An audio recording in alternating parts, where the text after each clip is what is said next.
is a safe, scaling, mostly AP damage, kind of AD carry style, though, in the way that he does play. Going into the mid lane, of course, Faker, no stranger to the Corki, and it does look like it will be the Karma in the mid lane to go up against that Corki.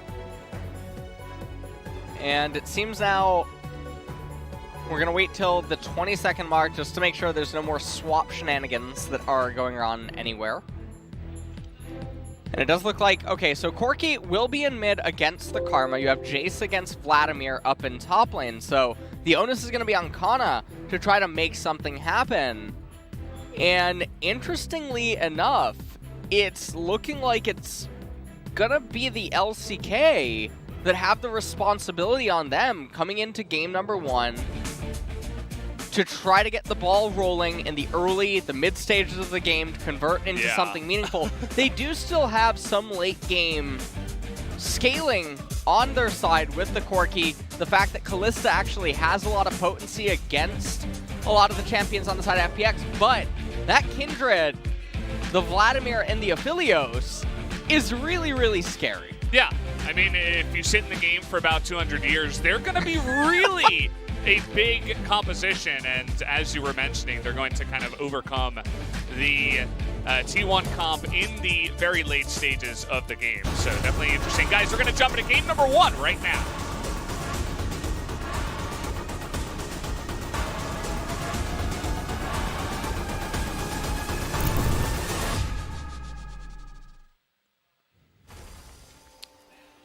Here we go, right onto the Rift.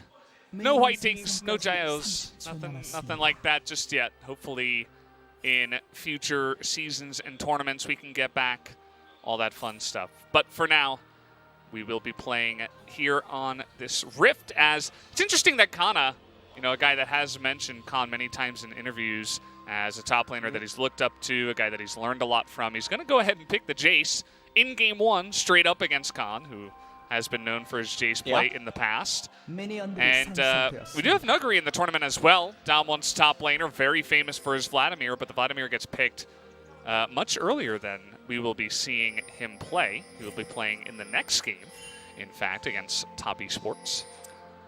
And I'm really excited to actually see this Kindred pick here and what FPX can manage to do with it. I think that she is extremely undervalued for such a long time now because her ultimate is so game-breaking against some team compositions.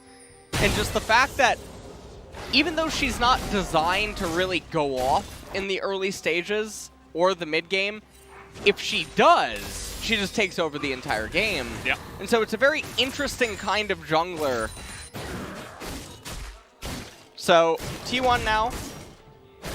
Just going to be having a pretty standard opening here. Cuz is just going to full clear his red side jungle. Tien opened up with a blue steal. And taking a look at the runes, everything is pretty standard across the board. Yeah, don't really notice anything too out of the ordinary when we do take a look at the runes. Of course, the Unsealed Spellbook Karma was kind of highlighted earlier on. Tons of utility, about as much as you can get in one champion package. As we do have to talk about the jungle early game. There was a bit of an invade. The scan from the red trinket did miss the one ward from T1, but it didn't catch the invade. It only saw Donby moving forward. And so, Cuz is not going to know. I do not believe that this is happening. He's going to see the blue buff being taken. He should know because of the delay in the jungle path from Tien, but it's kind of too little too late at this point just to know it, as he's not going to be able to efficiently respond other than going for wolves and clearing the rest of his jungle, so he will be 3-buffed by Tien on the side of FPX. Yeah, and Olaf's going to transition this into picking up the right side Scummer Crab as soon as it spawns. Baker has control over mid lane, and it must be nice. Tien does roll like a god, the Kindred mark on the left side, although he's not pathing towards it right away. Yeah, and he's going to be seen too, so... Yeah, ends up getting spotted out and didn't path towards it, and you can see Doinby had a lane reset, so even though Kana had priority up in top lane, Tien likely would have been able to actually sneak that mark. And so that's going to be a bit unfortunate for him. Kana very low on mana right now up here in top lane. Does still have 2 corrupting charges left. We'll see if he actually would just elect to cheater recall on this next wave, because it's going to be really hard for him to achieve anything here against this Vladimir on this wave or the follow-up wave. Kana's just sitting pretty. Yeah, he's sitting back. He's putting on immense pressure. They were kind of giving the top side of the map over to Cuz. Even though he didn't take it, he's still going to be able to take that scuttle and have a lot of vision control. So kind of doing well up in the top side, but you do have to point out that Khan is keeping up in the CS difference up in the top side and is feeling pretty okay himself. All the junglers just farming everything out for now, and it will be a little bit of a slower early game for now. What we have to pay attention to is T1 needs to get early dragons. They have to convert it into something meaningful. First one of the game is going to be Ocean Drake. If you're a T1 fan, you want Cloud to come up second. That way you know 100% you'll at least get a meaningful soul. And Tian making his way up to top lane, just going to clear out the ward. Kind of difficult to get anything going with Vladimir when he's not 6 yet. As Doinb is going to teleport right back into mid lane, clear out the wave, and now he'll have temporary control as Faker backs up. He'll recall with teleport, and T1, they are going to get the first dragon of the game. We'll see if they initiate a lane swap off of this right away. It would be a bit early, but the timing would line up for it. We don't see it. No, it's going to be instant teleport back top. Yeah, the teleport there.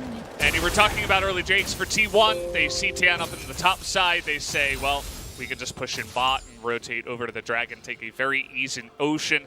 And with the Cloud coming up second, that means we will not have Cloud Soul. So should be a very heavily contested either Infernal or Mountain Soul in this game. Both of them would have to see them being pretty important, but I think Infernal is really going to be insane for both of these teams if one of them can pick them up, and could definitely push T1's weaker, very late game into a position where they do have the power to, you know, come over the top on FPX's composition. But it will come down to the gameplay as another mark is down on the bottom side here. You can see already Tian is trying to make his way up towards that. See if he can lock it down. And Cuz getting a lot of HP and mana back from that honey fruit. Scuttle Crab getting a little hungry himself. Little snack. Yeah. And you can see Faker having a little bit of trouble. That hook was not going to hit him. It hit the little nub of the wall that comes out, but he still flashes away, Cuz. And at the same time, Tian is going to pick up the mark and level 6. And so T1 is just going to have to say, okay, you win this round. We'll back off. But the extra pushing out of the mid lane gave a little bit of priority over to Doinb to be able to come down there and help out, as well as Crisp getting there in the fight a little bit ahead of effort. So props to FPX for being pretty proactive about getting that mark for their Kindred. And Kana is having a really hard time right now up here in top lane. The Vladimir gets so much value out of the Seeker's Arm Guard, not just against the Jace, but also against the Olaf in an event that he would never end up trying to be ganked. But Kana's just doing such a better job than Kana already in this game. He's winning in CS as Vladimir against Jace, and Jace matchups are generally measured by how close you can stay to Jace, not by if you can actually beat him or not. So things are not looking very good for T1 on the top side of the map, as Kana, all he's been doing is pushing. He hasn't even managed to get a turret plate. Nothing meaningful has been able to be converted out of it. And now, interestingly enough, the one time something might happen is because Khan was allowed to push back. So we'll see if anything comes from this. Kana does have Executioners now, so is able to hurt Vladimir, sustain a little bit inside of the lane, but Tian actually just going to start up the Rift Herald, it seems like. Yeah, and an axe was thrown. It did look like T1 kind of have an idea that this is going on, but they don't really want to contest it just yet, especially because, you know, when you pick a lane bully and you can't bully lane, it's not a great feeling. As we saw Kana thinking about rotating down. He's still here. He's got to be really careful. But, well, looks like he's just going to be okay. As Tiana is going to be able to back away. And we will return to farming. But that is a very big pickup very early on in the game. I mean, this is a 9-minute Rift Herald, 850. He's going to be able to get some plates easily from this. It's just going to be up to him on which lane he wants to snowball. Well, we're almost at 10 minutes here in the game, Valdez. The score is still 0-0, so yeah. It's good to be back. Welcome back, guys. Oh, man. They don't call it literally can't kill for nothing. Yeah. I mean, at least I think the next game is going to have a little bit more action, right? Dalmon up against Top Esports. That's what you think. You would imagine. Pepe Hopefully. Oh, no. Oh, man. Valdez doesn't know. Yeah, I mean, it's kind of rough. You pick Karma versus Corki with the Manamune, then call. It's like, okay, well, we can just sit back and, yeah. That's about it. And at this point, I mean, in the game, Corki is completely fine to just keep scaling up and doing his thing, but likewise, so is Kindred, so is Vladimir. So right now, this second Cloud Dragon is super important for T1 to get, because then the third Drake is going to be the one that you know. Hold on. They're collapsing onto Tian. He's going to be forced to blow that ultimate. The casket's not good to knock him out. And the huge shield and heal is going to be enough to get him to safety. That looked like an unsealed spellbook heal coming out from Doinby, full health, and now the return. But in goes Teddy and his support, able to pick up the first blood in the back line. But Doinby and the rest of FPX on the chase. Did they go too deep is the real question here. As Teddy is going to be locked down. Effort will go down here. Faker over the wall, trying to help him out, but there's that turret, and now the visual is going to come out. That's a lot of damage, but no lockdown. And it looks like the mobility of Kalista and the Corki will be able to get them out of dodge, but that's a 2-for-1 in kills going the way of FPX. And so FPX, they come out ahead in kills, but the gold score still at the top is pretty much even. And what this also does is it buys a lot of time, but because of the way that the deaths occur, T1, Olaf is going to get to the Cloud Dragon. We take a look at the package landing right on top of Kindred. And the Gragas, unfortunately for Effort, the trees end up saving the Kindred. Just getting pressed against the wall there. Crisp and LWX very quick to collapse. Teddy and Effort go on to Tien, end up getting that kill there. You can see now in live. Yeah. It looks like fighting for the Cloud Drake, and it is going to go the way of Cuz this time around, but what will be the damage? FPX don't want to go down without a fight here. As Effort is insanely tanky. He doesn't seem to die, and now it's a 4-on-3. As FPX a little bit too desperate to pick up the kills. It looks like T1 will be able to lock down 3 on the back of this. You can see Doinby desperately trying to pick up that kill onto Effort, but it's not going to happen. Now 3-0 is Teddy on the Kalista. And Teddy this is not a cuddly teddy bear, I'll tell you that much here in this game. 3-0 on the Kalista. And it's really problematic because Kalista and Corki are the two champions you need to worry about most. The Jace you can pretty much ignore in the later stages, especially because he really failed to do anything in the early stages of the game. But that was a very bizarre decision by FPX. After the Dragon went down, okay, cut your losses. Oh, they really want to pick up this lockdown, or the shutdown rather, and they're going to hand it over to Aphelios. That was really tricky. We saw that Chris was really far away. He didn't have flash, and so Teddy was like, oh, I feel safe. But the heal coming out of LWX, as well as that delayed route from the tricky switch on the guns, means that they pick up that kill. And now with the Rift Herald, but he'll be able to pick up some extra money here in the mid lane as they pick up, it looks like 3 plates, as Crisp was looking to even dive the turret at the same time. And the action seems to have really blown up now here after 10 minutes. Yeah, and we're finally getting some action. Kana also able to get some plates up here in top lane. Tien coming up here, gonna try to maybe make a play happen, but Kana Gonna be really quick to try to get out of this. Still has the flash available. He should never die.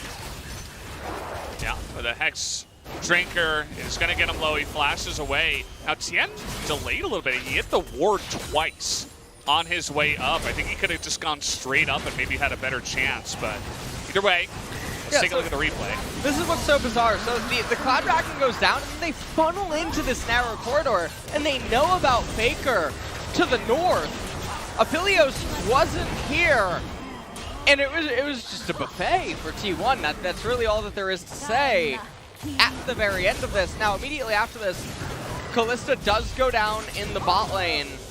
But this was such a nice victory for T1, and it is Infernal Soul this game. So, arguably the best dragon that they could get, given that FPX has a lot of sustained damage in their team composition. Karma can really keep the fights going. Kindred flourishes in sustained fights. Aphelios and Nautilus likewise. So a Mountain Soul, while the resistances are nice, doesn't outright just end the game the way that it can against certain team compositions.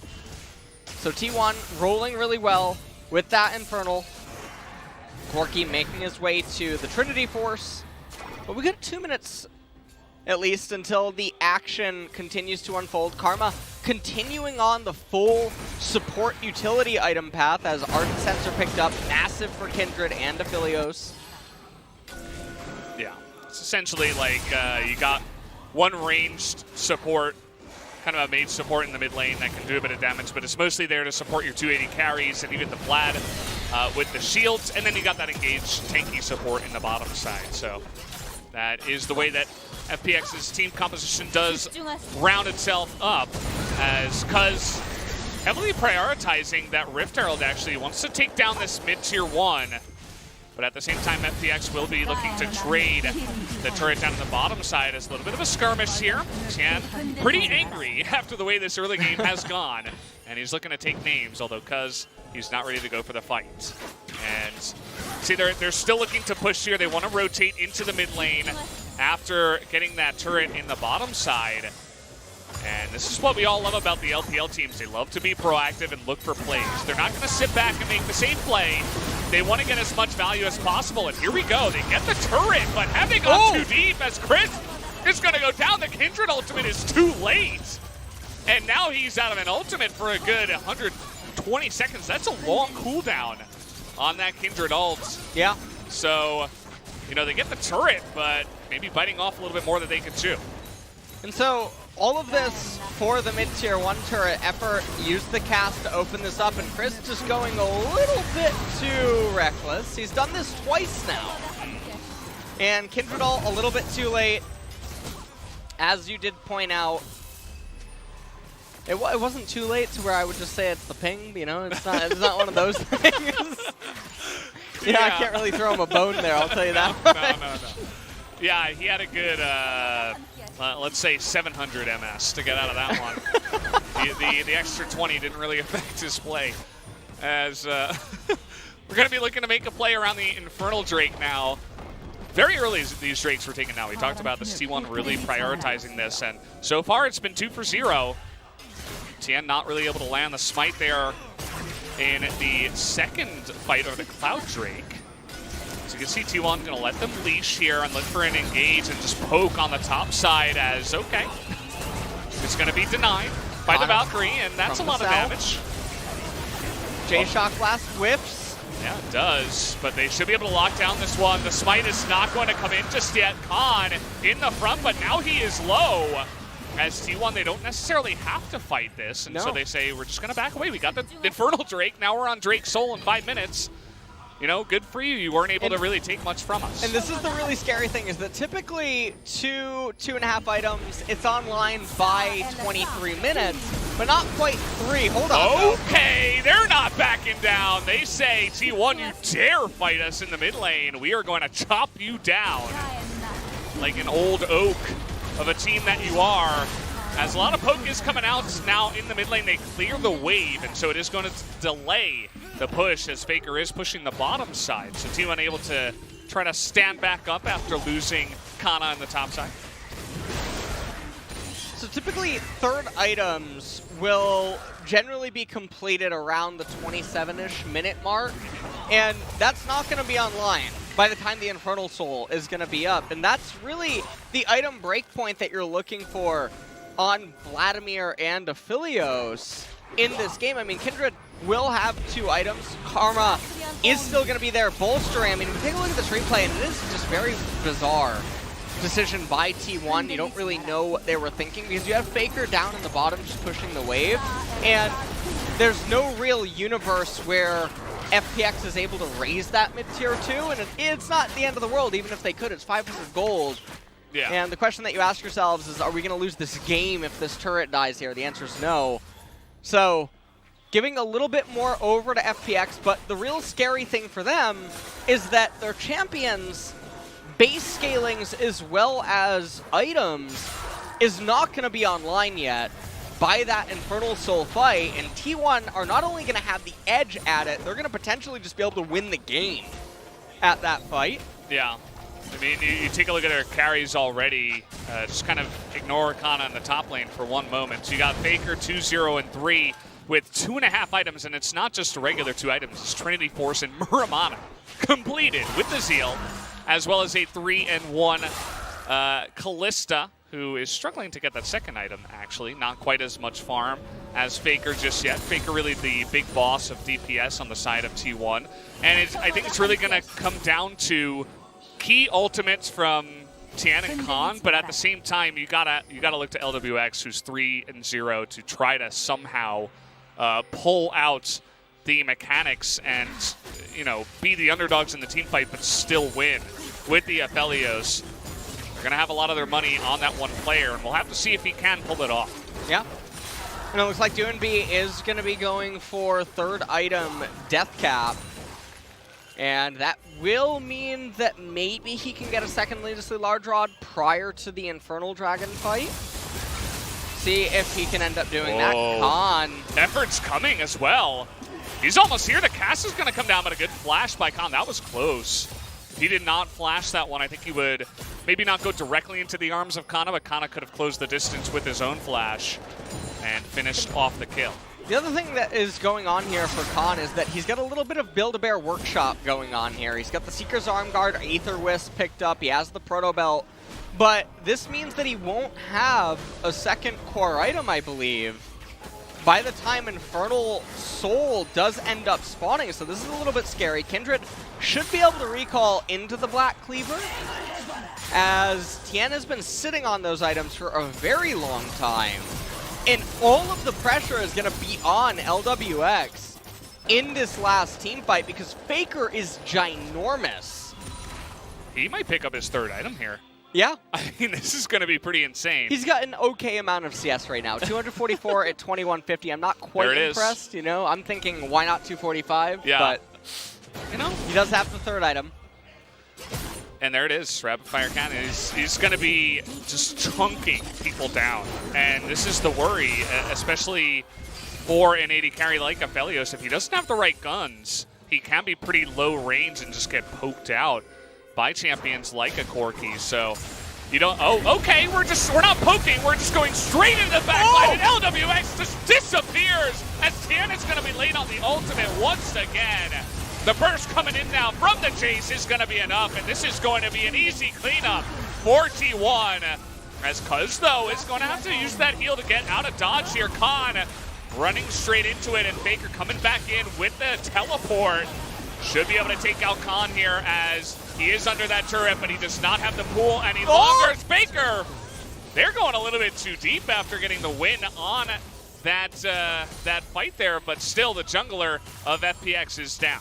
Now, fortunately for them, no one else on the side of FPX has teleport. LWX does not have it, so T1 are still going to be able to get the Infernal Soul, but that was a little bit reckless. Right at the very end there. They're going to pick up this Infernal Soul.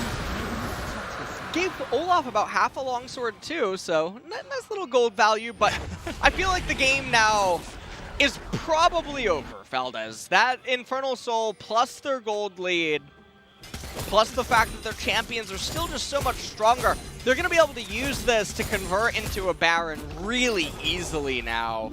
And even the support Gragas becomes a bit of a menace now. Yeah.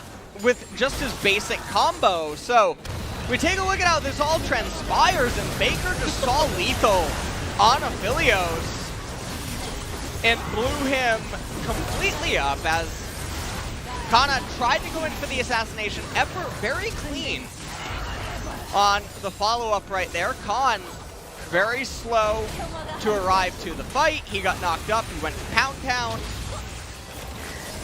And then T1 did just really force the issue a little bit too much, though. Yeah. And they end up paying a bit of a price for it. Yeah, it looks like the shutdown went over to Vladimir, who is 2-1. So, you know, you're only 2 or so mistakes away from, you know, again, they have Infernal Soul. It is going to be very difficult to throw this game from this position, but still got to be careful about making plays like that. And you can see they're just setting up for the Baron right now. Just trying to use that power that they do have. I mean, Faker he's like 3 champions in 1 right now as, okay. That was, He's just trying to give him a drink. Leave him hey, alone. you probably need this more than I do. Yeah. Yeah. And, you know, if it went the opposite way, I'm sure that Faker could have 2-shot him. So, got to be careful. And this Kindred pick so far, I have to say, it hasn't been very effective. I mean, it is not getting the required ultimates to save your teammates against the burst that T1's composition does have. And that's the hard part about it. The burst that does come in so fast it's pretty hard to respond to on time. As you can see, Faker just going to say, okay, I took that last team fight into my own hands. I guess I'll take this Baron into my own hands. And with Kalista not on the Baron, they're going to say, okay, probably not doing it. But now Teddy is going to rotate over to this objective. When will FPX realize? Now they will, but is it too late? It's now Teddy's on the Baron. Yeah. And it's too little, too late. Olaf gonna smite that one down as T1 will pick up the Baron at 25-45. And now, basically what FPX need to do is, well, no, not escape from the game. That's the opposite of what you want to do. That's not where the surrender button is. Checking their video settings as to why, you know? It's like, oh, what's going on? Basically, they need to avoid a team fight until Kindred recalls, gets Black Cleaver, and Karma gets Death Cap. Okay, they're just going to go for the Olaf here. Again, this is a tank Olaf. It's pretty much pure tank as well, so. Teddy's just, I mean, he's doing stuff up there. And look at what they're doing. I mean, they have the poke to deny all these backs. And so as long as they have vision and they don't overcommit here, they can delay a lot of backs on the side. But Kalista is just going to join up with her team. Not going to push it too far, although I feel like she may have been able to as in goes Faker once again. But there's the leash from the Karma. In goes Aphelios. They're considering getting in there, and now Faker is going to go down, but he does trade. As, again, this reckless behavior. Faker is coming in today. He really wants to make it, you know, extremely sure to everybody that he is the one that's going to be making the plays. As Khan wants to try to rival that here, as he is going to have to flash away. But do they have the damage to follow it up here? Finally, the Kindred ultimate is going to come in on time, but there it is. The huge burst damage comes out from Edward, and that's going to be the cast. The menace from the support, as you mentioned, is going to have the damage as T1 will look to push in and end this game. And T1 are certainly going to be able to do so, I believe, as Aladios is coming up, but I don't think that he can do a lot right now, I'll tell you that much. No, he's a little bit small this time around. Not really able to do much. He's going to poke down Cuz, doesn't even get the kill. Kana going to come in there and take names, as Zoidberg not even going to be able to save his life. Will they? Look at how fast Faker is. He's going to go in, pick up the kill, and Faker will get out alive. Gragas is going to give his life, and that's going to be the end of the game. GG, as T1 will pick up the first game here of the mid-season cup. As FPX did put on a pretty nice show, especially in the early game. I liked how proactive they were. But T1 is making it clear that the predictions that a lot of the casters did make is probably what is going to happen. T1 looked to be the favorite coming out of this group by far. Yeah, I mean, game number 1, dominating fashion.